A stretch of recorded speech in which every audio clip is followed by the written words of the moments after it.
Quiero que vayamos al libro de Marcos, capítulo 5.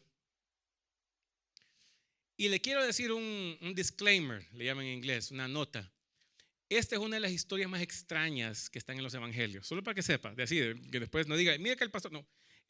Reconozco que es una de las historias más extrañas, diferentes, ¿no? No quiere decir que sea malo, porque no es malo. Creo que es muy bueno, pero nos habla de algunas realidades espirituales que a veces nosotros desconocemos. Pero es muy real y muy poderoso, y creo que nosotros hoy vamos a hablar un poco acerca de ello. Y se encuentra en Marcos capítulo 5, versículo 1. Vamos a leer unos 20 versículos para que abramos la Biblia bien esta semana, ¿verdad? Dice, vinieron al otro lado. Quiere decir que esta historia no empezó aquí. O sea, estamos como que viendo la secuela, ¿no? Estamos nosotros viendo algo que ya pasó, y entonces dice, vinieron al otro lado del mar. Quiere decir que la historia es una continuación de la página anterior, a la región de los Gadarenos.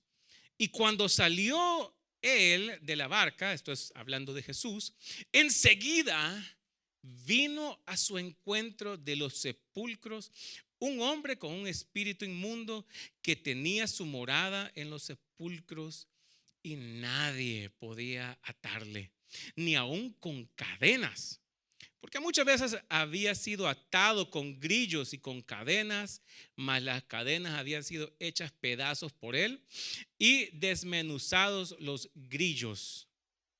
Y nadie le podía dominar, y siempre de día y de noche andaba dando voces en los montes y en los sepulcros e hiriéndose con piedras. Cuando vio pues a Jesús de lejos, corrió y se arrodilló ante él. Y clamando a gran voz dijo, ¿qué tienes conmigo, Jesús, Hijo del Dios Altísimo? Hasta los demonios pueden reconocer que mi Dios es más grande. Te conjuro por Dios que no me atormentes. Porque le decía, sal de este hombre, espíritu inmundo. Y le preguntó, ¿cómo te llamas? Y respondió diciendo, Legión me llamo, porque somos muchos. Y le rogaba mucho que no los enviase fuera de aquella región. Estaba allí cerca del monte un gran hato de cerdos paciendo. Y le rogaron todos los demonios, diciendo, envíanos a los cerdos para que entremos en ellos. Y luego Jesús les dio permiso, y saliendo aquellos espíritus inmundos, entraron en los cerdos, los cuales eran como 2,000. ¿Sabe usted cuántos son 2,000 cerdos al día de hoy? Son casi $200,000. Eso a veces nosotros decimos, ay, que la exagerada la gente. Sí, claro, pierde usted $200,000 pues. Y entonces eran como 2,000, y el hato se precipitó en el mar por un despeñadero, y en el mar se ahogaron. Y los que apacentaban los cerdos huyeron y dieron aviso en la ciudad y en los campos, y salieron a ver qué era aquello que había sucedido. Y vienen a Jesús y ven al que había sido atormentado del demonio y que había tenido la legión sentado, vestido y en su juicio cabal, y tuvieron miedo. Y les contaron los que lo habían visto, cómo le había acontecido al que había tenido el demonio y lo de los cerdos. Comenzaron a rogarle que se fuera de sus contornos. Al entrar él en la barca, el que había estado endemoniado le rogaba que le dejase estar con él. Mas Jesús no se lo permitió, sino que le dijo, vete a tu casa, a los tuyos, y cuéntales cuán grandes cosas el Señor ha hecho contigo y cómo ha tenido misericordia de ti. Y se fue y comenzó a publicar en Decápolis, quiere decir 10 ciudades, cuán grandes cosas había hecho Jesús con él, y todos se maravillaban. Wow. Hoy quiero hablarles acerca de el milagro a la puerta. Todos nosotros, y hay algo que de mí siempre me ha llamado la atención, cómo Jesús nos ve, cómo Jesús nos percibe, cómo nosotros luchamos entre cómo yo me veo y cómo Dios me ve. Y lo que para la gente es importante, y yo le voy a decir algo, creo que una de las mejores oraciones que nosotros podemos hacer, se lo digo yo como pastor, una de las cosas que mejor tenemos que aprender es a identificar la diferencia entre lo que es para mí importante y para lo que es para él importante. Porque a veces me doy cuenta que para lo que a mí es importante, para él no es tan importante, es secundario. Y hay que aprender a ver eso. Hay una historia donde está un hombre que es importante, estaba ahí del ambiente religioso llamado Jairo. Cada vez que existe el nombre de alguien en la Biblia significa que era importante, ya sea en el contexto de la relación con Jesús, en el contexto del que lo estaba escribiendo, porque déjeme decirle, hasta eso tiene mucho que ver. Si era amigo del que lo estaba escribiendo, lo más probable es que va a estar ahí su nombre, o era alguien que socialmente era reconocido, porque debemos de entender que cuando ellos estaban escribiendo, no estaban escribiendo Biblia. Claro, era guiado por el Espíritu Santo, pero cuando lo estaban escribiendo, ellos no estaban pensando que estaban escribiendo Biblia. Ellos no sabían que 2024, aquí en 4700 North Beach Street, Fort Worth, íbamos a estar hablando acerca de lo que ellos estaban escribiendo. No tenían ni siquiera idea. Ellos estaban enviando mensajes, estaban mandando cartas. Muchas de ellas eran personales. Eran una forma de decir, mira, lo que Pablo estaba predicando. Por eso mucho del libro de los Hechos, mucho concuerda con lo que Lucas había escrito. Y entonces, porque era como se estaba haciendo un trial, se estaba haciendo un juicio ante un juez y que esto servía como evidencia. Eso es lo que, así empezó la Biblia. Así empezó el libro de los Hechos. Cada uno de los evangelios fue tomado de esas conversaciones. No fueron inmediatas, no fueron como documentalistas o como reporteros. A ver, y que cuénteme qué fue lo que pasó. ¿Y dónde le dolía a usted? Y ahora, y cuénteme usted dónde vive. Sino que ellos, cosas que se experimentaron, que mucho tiempo después, un tiempo después, ellos lo pudieron escribir diciendo, ok, esto hicimos una recapitulación de lo que habíamos escuchado y visto con Jesús. Yo siempre me he preguntado qué milagros fueron los que entraron y qué es lo que no entró, porque el libro de Juan dice que y Jesús hizo muchos más milagros, sanó muchas más personas de lo que se encuentra escrito. Yo siempre me he preguntado qué fue lo que Dios decidió que se quedara escrito y lo que se quedó únicamente en la memoria colectiva de las personas. Me doy cuenta que esta Jairo viene, que es importante, era de los líderes de la sinagoga, tiene su hija, ella está muriendo, ella está en una enfermedad terrible. Y entonces, cuando Jesús dice, ¿saben qué? Yo accedo a que podamos ir y visitarla, voy a orar por ella en el camino, porque nunca hace falta quien se meta en el camino, ¿verdad? Nunca hace falta quien el que venga a arruinarnos los planes. Nunca hay quien venga a estropear las cosas que yo tenía diseñadas. Yo me imagino que Jairo pudo haber dicho, ¿sabes tú quién soy yo? Que me estás obstruyendo que Jesús venga a mí. Que me estás impidiendo que Jesús, porque nosotros no vemos el contexto de toda la historia. Dice que mientras Jesús iba caminando, vino una mujer, dice que la multitud apretaba a Jesús.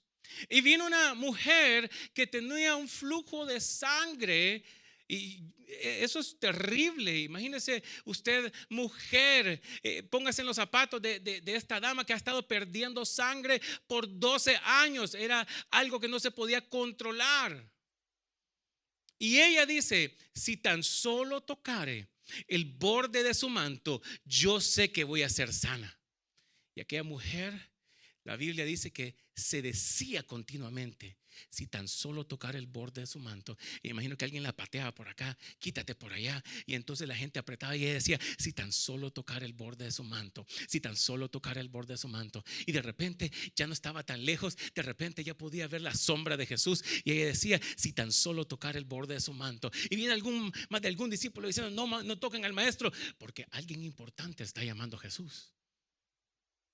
Hey, alguien importante está llamando a Jesús, no me lo interrumpan. Pero esta mujer estaba determinada, no le importaba nada más. Cuando ella vio la esperanza, cuando ella vio la solución, cuando ella entendió dónde estaba la fuente de sanidad, entonces ella dijo, no me voy a parar. Temor, no me voy a detener. Porque ella era considerada inmunda, impura en ese momento.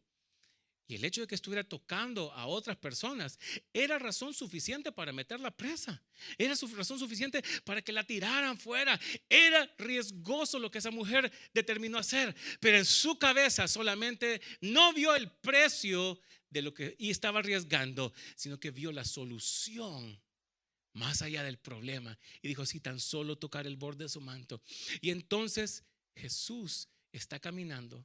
Pero hay algo que debemos de entender, y es una de las cosas que hemos hablado los miércoles, es acerca del tiempo de Dios. Porque es muy normal que nosotros le pongamos nuestro timeline, le dicen en inglés, nuestra forma de tiempo a Dios y le digamos, Dios, ya viene fin de mes, Señor. Mira, gloria a Dios, mi Dios es más fuerte, pero en el banco todavía está en rojo. ¿Verdad? Gloria a Dios por las canciones que estamos cantando, pero no es con coritos que le echamos gasolina al carro, ¿verdad? ¿Cuántos saben lo que estoy hablando en este momento? O sea, no sabemos, mire, gloria a Dios por los cultos, pero el que está calmando a mi suegra ahí no es el pastor está en su casa, él sin problema, él duerme tranquilo. El que me toca miliar con mi jefe está aquí. Pero en ese momento, ahí es donde nosotros tenemos que aprender. Y Jesús dice, Él va en su tiempo. Él va caminando, pero no va tan rápido que es la urgencia de otro. Y ojo con esto, porque a veces Jesús, Dios, tiene su tiempo. Y yo le voy a decir algo. Yo no quiero que usted esté frustrado. Yo no quiero que usted esté amargado. Pero a Jesús no le va a sacar carrera.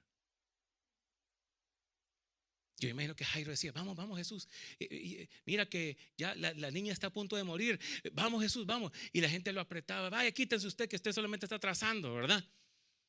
Y vio una mujer, porque Jesús iba caminando al tiempo de él, y una mujer enferma con 12 años desangrado, lo alcanza, le toca el borde y se queda callada, no dice nada. Y entonces Jesús se detiene y dice, ¿quién me ha tocado? Y los discípulos le dicen, sí, Jesús, aquí estás, todo el mundo te está apretando. No. Alguien aquí me ha tocado y ha demandado de mí sanidad, porque virtud ha salido de mi cuerpo. Pero Jesús se detiene. Yo siempre me he puesto a pensar, ¿cuál fue la respuesta de Jairo en el momento? Porque qué bueno que sane a otro, pero mi hija es la que está enferma. O sea, hello, él le pidió primero que la mujer. O sea, no debería ser la lógica. No. Primero vamos donde Jairo y después vamos donde la mujer. ¿No sería eso lo lógico? Y le puedo ir un poquito más profundo. ¿Quién es esta mujer? ¿Quién importante es? Nunca le sabemos el nombre. La hija de Jairo era alguien importante. Era alguien que tenía. Y entonces me doy cuenta que a veces lo que nosotros consideramos importante es secundario para Dios. Y no estoy diciendo que la hija de Jairo era menos importante. Lo que estoy queriendo decir es que Jesús tiene el poder para sanar, y eso lo conocían bien, pero Jesús quería demostrar el poder de resurrección también. Y le quiero decir algo. El poder no es algo que se habla, es algo que se demuestra. La sanidad, mire, podemos cantar de sanidad todo lo que usted quiera. Y le voy a decir eso, mucha gente va a creer en sanidad, en sanidad, en sanidad, pero hasta que usted le toque, yo no digo que usted le tiene que tocar todas las cosas para creerla, pero hasta que usted esté con alguien. Por eso a mí me gusta hablar, porque usted puede decir, el pastor, mire, se riega hablando una hora, y qué bonito. Pero cuando yo invito a alguien que ha experimentado el poder sanador de Dios, mis palabras se quedan cortas con lo que el testimonio de una persona en su cuerpo, en su vida, en su mente puede testificar de la grandeza de Dios. Todos nosotros tenemos una historia que contar. Todos nosotros tenemos una gracia especial que Dios ha hablado sobre cada uno de nosotros. Y entonces, ¿qué es importante? Y me doy cuenta que para que lo que la gente es importante, muchas veces para Dios es secundario. Y a veces Dios en el gran esquema quiere mostrar su gracia, pero quiere mostrar su resurrección también. ¿Qué es importante? Y eso es lo que yo me pongo a pensar. ¿Cuáles son las prioridades de Dios? Yo le quiero decir esto. Vamos a ver milagros de Dios. Lo que hoy testificaba María José es un milagro sobrenatural de Dios. Amén. ¿Está conmigo? Es un milagro. Lo que se ha hablado acerca de usted es un milagro de Dios poderoso. Y le quiero decir, ¿sabe qué es lo mejor de todo? Que yo no tuve nada que ver. Es Dios, el Espíritu Santo, el que lo hace de manera personal, el que lo hace de formas creativas. Pero ¿cuáles son las prioridades de Dios? Y creo que muchas veces Dios rompe con nuestras prioridades para restablecer sus prioridades. ¿No es eso lo que pasa ahí? Con este hombre y con estos cerdos. La gente, cuando entendió lo que había hecho Jesús, de que los demonios habían ido sobre el hato de cerdos y se tiraron por un despeñadero y caen y mueren porque le tocaron las finanzas a alguien. Y yo estuve pensando, ¿cuánto cuesta un cerdo ahorita? Tengo entendido que valen más de $100 cada uno. Ahí son 2,000. Son más de $200,000 ahí. Entonces, ya, ok, entonces ya entiendo un poquito por qué estaban tan molestos, ¿no? Le tocaron el portafolio a alguien. Le tocaron las finanzas a alguien. Y entonces cuando viene la gente y le reclaman a Jesús, la gente prefiere al endemoniado que a Jesús mismo. ¿Qué quiere decir esto? Prioridades. La gente prefirió la conveniencia personal antes que lo que el Espíritu Santo podría hacer. El problema de ese lugar, que no sabemos exactamente geográficamente hasta el día de hoy, no se sabe exactamente cuál era. Ese lugar de los Gadarenos, ellos prefirieron tener al endemoniado, que mire, era un problema. Yo no sé si usted en su colonia allá en Latinoamérica siempre había el loquito, ¿no? Siempre había un loquito en todas las colonias, ¿no? En todos los barrios. Entonces este era el loquito de ahí. Lo amarraban, andaba, se quebrantaba, gritaba, andaba dando voces, andaba haciendo cosas. Y entonces, por lo menos ahí lo tenían. Escondían a los niños. No, ahí viene el loquito. Ahí viene aquel tipo. Ahí viene aquel que no le presta atención. Preferían vivir con un hombre que tenía legión. No sabe exactamente cuánto es una legión. Hay gente estudiosa que dicen que son 600 soldados. Hay otros que dicen que son 6,000 soldados. Déjeme decirle, eran un montón de demonios. Y lo que me llama la atención en este pasaje es que aún así, con todo eso, la gente prefería tener 6,000 demonios que a Jesús. ¿Por qué? Porque le tocaron sus conveniencias. Le tocaron su conveniencia. Me tocaron las finanzas. Y entonces, cuando ya pierdo yo mis prioridades, no, entonces ya no quiero nada de Dios. Jesús, vete, porque tocaste mis propios intereses. Y entonces debemos de aprender a priorizar de acuerdo a lo que Dios considera importante. ¿Está conmigo todavía? Y entonces viene este hombre, pero déjeme decirle, este milagro no termina ahí. Me encanta que cuando Jesús se aparece, inmediatamente aquel hombre reconoce aquel hombre reconoce todo lo que había estado pasando y entonces viene el endemoniado, se presenta ante Jesús y le dice: Hijo de Dios, porque déjeme decirle algo, los demonios reconocen la autoridad de Jesús en su vida. Yo quiero que usted lo crea. El infierno mismo reconoce la autoridad del Hijo de Dios. Reconocen la obra que se ganó en la cruz del Calvario, porque el libro de Colosenses dice que Jesús los exhibió públicamente, declarando nulo aquello que te era el acta que era contraria a tu vida. El Señor las exhibió públicamente. No hay diablo en el infierno que te pueda acusar de lo que Jesús ha perdonado. No hay diablo en el infierno que pueda traer maldición a donde Dios ha traído bendición. Amén. Donde tu familia, donde tus finanzas, donde tu cuerpo, donde Dios ha dicho que hay vida y bendición, no hay diablo en el infierno que pueda levantarse ante eso. Y entonces aquel hombre se presenta ante Jesús y es curioso lo que Jesús hace y le dice: ¿cómo te llamas? No porque Jesús únicamente tuviera curiosidad o porque este fuera el mecanismo. Ahora mucha gente tiene la mala costumbre de estar platicando cuando están en un proceso de liberación. ¿Y cómo te llamas? ¿Y de dónde viene? ¿A usted qué le importa de dónde viene? ¿Y que cómo se llama? A mí lo único que quiero saber es que se va de ese cuerpo en el nombre de Jesús. Es todo lo que necesito saber. Eso es todo. Ahora, Jesús estaba enseñando un principio más profundo. Más que ponerse a tomar café con el endemoniado, estaba haciendo algo profundo. Tú ya sabes quién yo soy. Jesús le dice: tú ya sabes quién yo soy. ¿Sabes tú quién eres? Esa es la gran pregunta. La pregunta, el endemoniado sabe quién era Jesús. Pero Jesús le pregunta: ¿sabes tú quién eres? Y lo que quiere decir es: ¿sabes tú bajo qué influencia te encuentras? Porque le voy a decir algo. Jesús no gastaba palabras. Y hay algo que cuando usted lea las escrituras, cuando usted lea la palabra de Dios, entienda, todo tiene una intención. Cada palabra de Jesús tiene una intención. Él estaba preguntando no porque no tenía nada mejor que hacer. A decir verdad, él planificó esto de antemano para encontrarse con este hombre en ese día.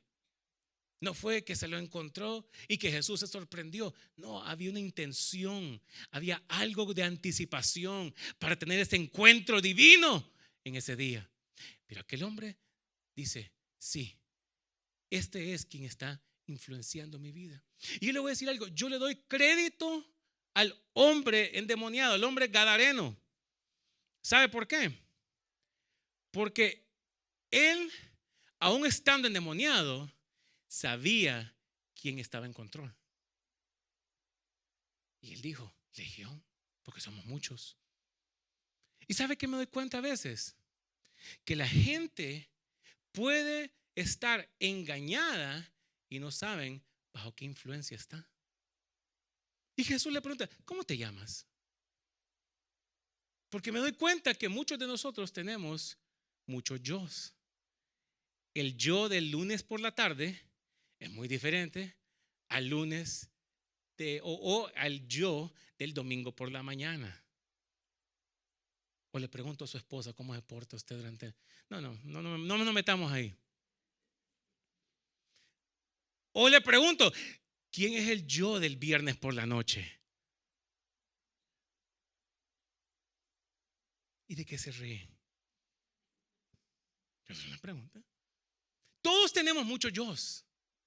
Todos tenemos uno que aparentamos. Y la pregunta que Jesús hace es: ¿cómo te llamas? ¿Sabes tú quién eres? Pues depende. Depende si es viernes por la noche, si es domingo por la mañana, si estoy en la oficina, si estoy en la rumba, si estoy con mi vecino. O sea, depende quién le pregunte a Jesús. Jesús le pregunta: ¿cómo te llamas? Jesús no gasta saliva en eso. Y entonces, pero lo que da es entender: hey, ¿Quién está influenciando tu vida? Y esa es la pregunta. Mire, usted conoce la palabra de Dios.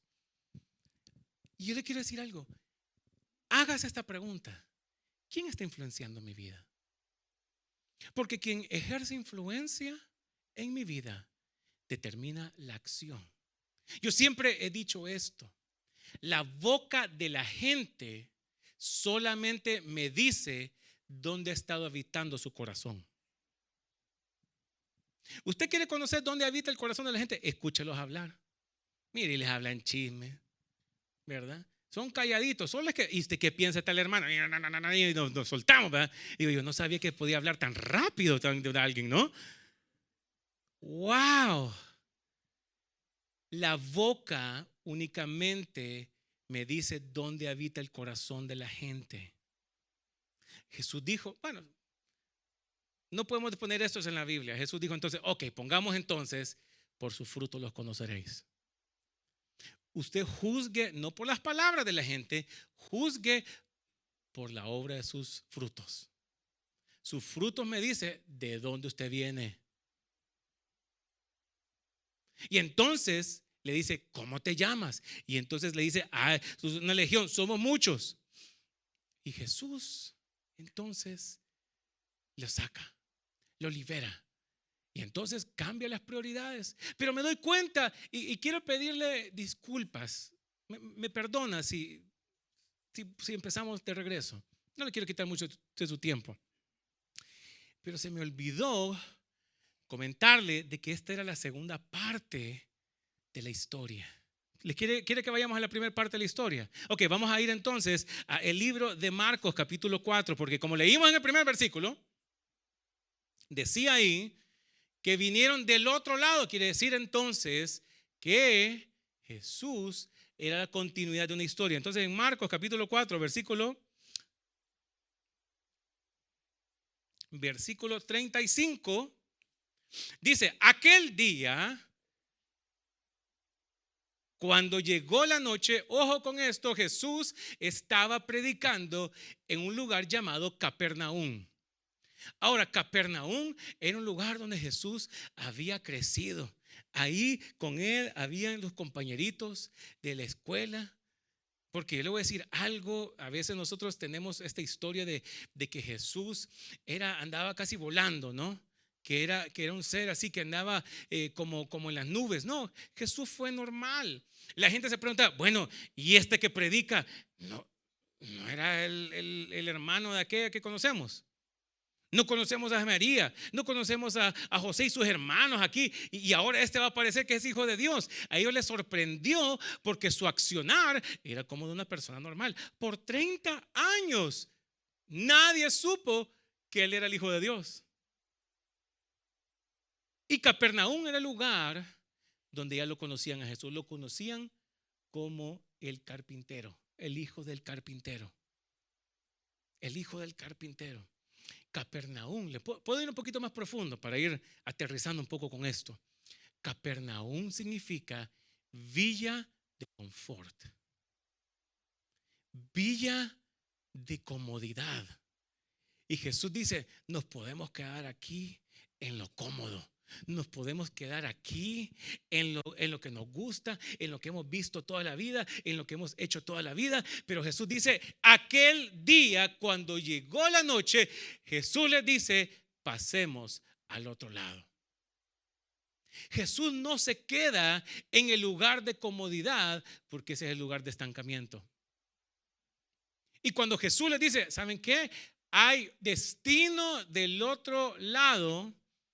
Lo único que yo le pidiera muy respetuosamente al Señor Jesús es, dame un poquito más de detalle, Señor. Yo necesito un poco más de detalle. Yo se lo he dicho a usted, cuando yo me subo al carro con alguien, yo necesito saber a dónde vamos, porque no siento que me están secuestrando. Y usted puede poner la mejor música y puede poner, estoy diciendo, hey, ¿para dónde vamos? Yo necesito dirección. Esa es mi personalidad. Yo no puedo hacer las cosas. No podemos tener cultos por tener cultos. ¿Por qué tienen cultos? Porque no tenemos nada mejor que hacer los domingos en la mañana. Tenemos cultos, tenemos que cantar, porque los cristianos tienen que hacerlo. No, yo necesito un sentido de dirección. yo necesito saber hacia dónde vamos. Tenemos que ir a un lugar nuevo. Tenemos que ir y tener una visión clara. Jesús, en el lugar de comodidad, dice, es importante que pasemos del otro lado, pero no le dice ni para qué, ni por qué lo va a hacer. Simplemente les da una dirección específica y les dice, pasemos al otro lado. Entre pasar de aquí a allá, muchas cosas pueden darse, y todo lo que yo tengo es la seguridad de que Él me dijo, nos vemos del otro lado. Él no me dijo, mire, la vas a llevar suave, vas a tener, te voy a dar esta chamarra para que te protejas, porque viene una tormenta, porque vienen cosas difíciles, porque viene una prueba, porque te vas a encontrar un endemoniado donde van a haber más de 6,000 demonios, vas a encontrar todo esto. Jesús no da los detalles, simplemente les asegura, nos vemos del otro lado. Y entonces dice, y despidiendo la multitud, le tomaron como estaba en la barca, y había también con él otras barcas. Pero esto es el precio por obedecer. Yo le quiero decir algo. Siempre que usted decida hacer lo correcto, ese es el detonante para una tormenta. Si hay algo que yo le puedo decir, párese en lo correcto y usted está desatando una tormenta. Párese en la verdad y se van a levantar falsos testigos. Párese en la verdad y usted, siempre hay un precio por pagar por las cosas buenas. Si no, mire, le voy a decir algo. Mientras usted andaba en la fiesta y la parranda, nadie lo criticaba. Ahora que usted dice, no, ya no, fíjese que yo no voy a tomar. ¿Y quién se cree, no? Yo te conozco desde que era niño. No, mire que ahora los domingos, no me quiero desvelar el sábado por la noche porque quiero ir el domingo a la iglesia. ¿Y quién se cree ahora, verdad? Mire, por años nosotros, mis papás no eran cristianos, yo no era cristiano, y la familia, especialmente de la familia de mis papás y de mi mamá, y entonces ellos no creían en nada de esto, y entonces mientras nosotros andábamos perdidos, éramos amigos. Solamente que decidieron ir a la iglesia y eran enemigos, ya no los invitaban a ninguna fiesta, ya no los invitaban a ninguna, eran los leprosos. Por decidir algo bueno. Y entonces me doy cuenta que el mundo está dado vuelta, donde debería decir, hombre, qué bueno que tú estás tomando buenas decisiones. Yo debería tomar también buenas decisiones. Pero entonces dice que cuando ellos tomaron la obediencia de Jesús, pero se levantó una gran tempestad de viento y echaba las olas en la barca de tal manera que ya se anegaba. Quiere decir que el agua ya lo estaba hundiendo y él estaba en la popa, quiere decir que estaba en lo profundo. Él estaba por debajo de lo que se había levantado, durmiendo sobre un cabezal. Yo admiro a Jesús terrenal acá. ¿Sabe por qué? Porque en medio de la tormenta Él pudo dormir. Yo no sé cuántos de ustedes esta semana se despertaron por los problemas. Yo no sé cuántos de ustedes se despertaron y el primer pensamiento que vino, tengo que pagar tal cosa. ¿Cómo le vamos a hacer? ¿Qué va a suceder? ¿Y si sucede aquello? ¿Y si sucede lo otro? Y su mente y su cerebro, no hay manera de apagarlo.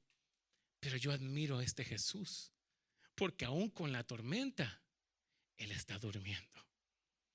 Y entonces dice, y le despertaron y dijeron, maestro, ¿no tienes cuidado que perecemos? Y levantándose, reprendió al viento y dijo al mar, calla, enmudece. Y cesó el viento y se hizo grande bonanza. Y les dijo, ¿por qué estáis así amedrentados? ¿Cómo no tenéis fe? Entonces temieron O sea, si no le tuvieron temor a la tormenta, le tuvieron más temor a la solución. ¿Se está fijando así que a veces somos nosotros así? Nos da temor el problema, pero nos da más temor la solución. Esa la dejo de tarea para que la medite usted. A mí eso, yo me quedé pensando en eso. A veces nosotros, ¿cómo que dicen en Honduras? Matamos el león y nos da miedo el cuero, ¿verdad? Así dicen en Ecuador también. No, en Honduras sí dicen, ¿verdad? Así en Latinoamérica. Matan al león y le tienen miedo al cuero. Y entonces dice aquí, ahora ellos tuvieron gran temor y se decían uno al otro, ¿quién es este que aún el viento y el mar le obedecen? Y quiero que vea, porque hemos hablado de el milagro, y quiero estos últimos minutos hablar acerca de la tormenta. Acerca de la tormenta. Porque Jesús entendió, yo le voy a decir algo, Jesús tenía un calendario preciso de lo que él tenía que hacer. Y muchos de nosotros debemos de entender que la Biblia no fue escrita por capítulos, por versículos, ni siquiera por esos títulos. Eso fue agregado después cuando ya se iba a trabajar en la imprenta y teníamos entonces que ponernos de acuerdo, porque usualmente era, vamos a leer el rollo de Isaías, vamos a leer el rollo de la epístola, y entonces la gente tenía que, no había manera de ponerse de acuerdo. Esta fue una manera posterior para ponernos de acuerdo. Cuando fue escrito, no fue escrito de esa manera. Y a veces es muy fácil perder de vista. Vamos a ir a capítulo 5 desde el inicio. Y entonces nosotros vemos como que lo que pasó está desconectado. En este caso hay una conexión directa entre las dos historias que hemos estado hablando. No solamente por continuidad, sino porque Jesús estaba empezando un viaje.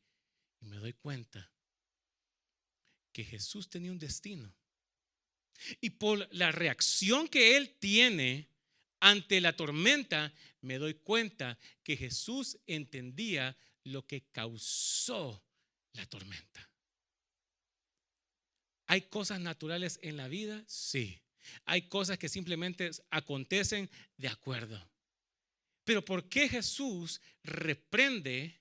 Y es, podríamos decir, la única ocasión donde Jesús reprende a los elementos naturales. La tormenta es parte normal, es parte del ciclo de la vida. Estos eran pescadores, no era su primer rodeo, ¿verdad? No era su primer tormenta. Ellos ya sabían lo que tenían que hacer, ellos ya tenían entendido, pero había algo espiritual. Y me doy cuenta que la influencia demoníaca, la influencia del enemigo que estaba del otro lado, entendía, porque había una expectativa. Tan pronto apareció Jesús, los demonios sabían que era su tiempo. Y los demonios empiezan a decir, ¿saben qué? Jesús viene para acá. ¿Por qué no mandamos una tormenta? ¿Cómo puedo decir yo esto? Mira la respuesta de Jesús. Jesús no le dice, cálmate viento. Lo que le dice no es, hey, vamos olas, bájenle un poquito. Yo sé que es natural que exista este movimiento, pero bájenle un poco, por favor. Jesús se levanta y le dice, calla, enmudece. Jesús no le habla al viento únicamente. Jesús no le habla a la tormenta únicamente. Jesús le habla a la causa de la tormenta. Hay cosas que se manifiestan, hay personas que se manifiestan como contrarias a su vida. Pero déjeme decirle, nuestra lucha no es contra carne ni sangre, sino que es contra cosas espirituales. Y yo le vengo a decir que las armas de nuestra milicia no son carnales, pero poderosas en Dios para derribar fortalezas, para quitar argumentos y todo lo que se levante ante el conocimiento de Jesús. Todo eso. Pero hay que aprender. Y Jesús dice, ¿saben qué? Yo entiendo que aquí se está jugando algo más importante. ¿Y qué quiero decir con esto? El milagro que está a la puerta siempre está identificado por la tormenta antes del milagro. Puedo ir un poquito más profundo. ¿Me lo permite esta mañana? La magnitud de la tormenta solamente identifica la magnitud del milagro.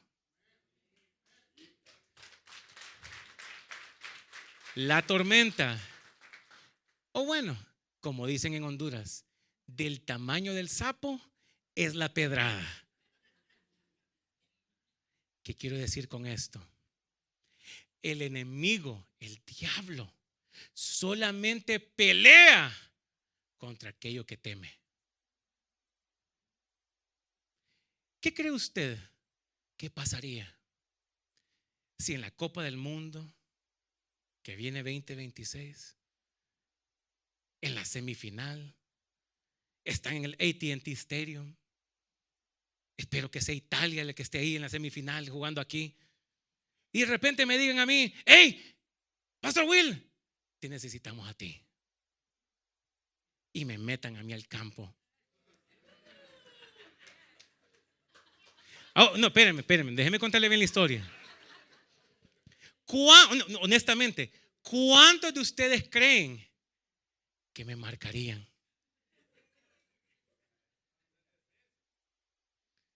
O sea, yo me imagino que dirían: pásenle la pelota, él solito se marca. Hagámosle el marco más grande, tal vez así la mete. Porque soy yo. Ahora, si metieran a Messi o a Cristiano, le ponen 3, 4, le mandan todo el equipo. ¿Por qué? Porque la gente solamente pelea lo que teme. Pero cuando me ven a mí, ¿verdad que con el estiramiento ya me duele aquí, verdad? Ya me truenan las rodillas. Van a decir: no, hombre, déjenlo solito. Él solo se maneja. Él solo se le trae la pelota ahí. ¿Para qué lo vamos a marcar? ¿Qué estoy queriendo decir con esto? ¿Qué tan valioso es usted? Mídalo por lo valioso que es su ataque. El enemigo solamente ataca lo que teme. El enemigo solamente ataca lo que le tiene temor. Y si hay ataques sobre tu vida, y si hay cosas que se han levantado, y si hay tormentas que se han levantado sobre tu vida, solamente significa que el diablo te tiene miedo. Solamente significa el diablo tiene temor de lo que hay en tu vida, del destino que Dios ha preparado. Porque el enemigo dijo desde antes, dijo: hey, aquí voy a preparar una tormenta. La tormenta solamente significa que hay un milagro por venir. No te ahogues en la tormenta. Solamente dice: hey, fe, calla, enmudece. Por eso yo le pedí al grupo de alabanza que cantáramos: miedo, no me callas. Nada podrá callarme. Porque lo que Jesús hace no es calmar los vientos, es callar la voz del temor. Yo quiero que cierre sus ojos donde usted se encuentra. Porque mi Dios es más grande. Mi Dios es más fuerte. Más grande que el temor. Más fuerte que el dolor. Miedo, no me detienes. Dolor, no me puedes ser contrario. Padre, en el nombre de Jesús, Señor, venimos en contra del temor, Dios. Que aun cuando vamos hacia el destino profético, vamos hacia lo que tú has declarado para mi familia, para mis hijos, para mis hermanos, para mis hermanas, la herencia de Jehová que estás puesto sobre mis hermanos y mis hermanas. Padre, en el nombre de Jesús, nada, Señor, se levanta ante el nombre de Cristo Jesús. No hay enfermedad, no hay dictamen, no hay cosa, no hay presión, no hay pensamiento, no hay nada que me venga a robar. No hay tormenta. Porque la tormenta solamente significa que el milagro está a la puerta. Te doy gracias, Señor, porque tú estás descansando en el hecho de que nos vemos del otro lado. Padre, hoy nos vemos del otro lado, Señor. Te doy gracias, Jesús, por lo que tú estás haciendo.